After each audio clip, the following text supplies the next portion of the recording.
ನಮ್ಮ Mysuru real estate and ಕನ್ಸ್ಟ್ರಕ್ಷನಿಂದ ಇದು Bogadi to ಗದ್ಗೆ ರೋಡಲ್ಲಿ ಕರಿಮುದ್ನಳ್ಳಿ ಹತ್ರ ದೇವಗಳ್ಳಿಗೆ ಹೋಗೋ ರೋಡು. ಟಾರ್ ರೋಡಿಂದ ಈ ನಾಲೆ ರೋಡ್ಗೆ ನಿಮಗೆ ಒಂದು 50 ಮೀಟರ್ಸ್ ಆಗೋದು ಅಷ್ಟೇ. ಟಾರ್ ರೋಡ್ ಅಪ್ರೋಚ್ ಇದೆ, 50 ಮೀಟರ್ಸ್ ಆಗುತ್ತೆ. ಅದ್ರ ಪಕ್ಕದಲ್ಲೇ ಇನ್ನೊಂದು ನಕಾಶೆ ದಾರಿ ಇದೆ, ಇಲ್ಲೇ ದಾರಿ, ಅಲ್ಲಿ ಎಂಟ್ರೆನ್ಸಿಂದಾನೇ ಬರಬೇಕು. ಒಟ್ಟು 2 ಎಕರೆ ಜಾಗ ನಾಲೆ ಪಕ್ಕದ್ದೇ ಸೇಲ್ಗಿದೆ.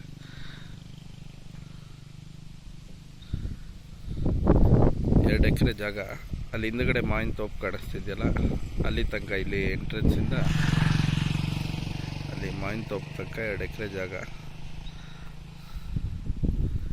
ಸೇಲ್ಗಿದೆ. ದೇವಗಳ್ಳಿ.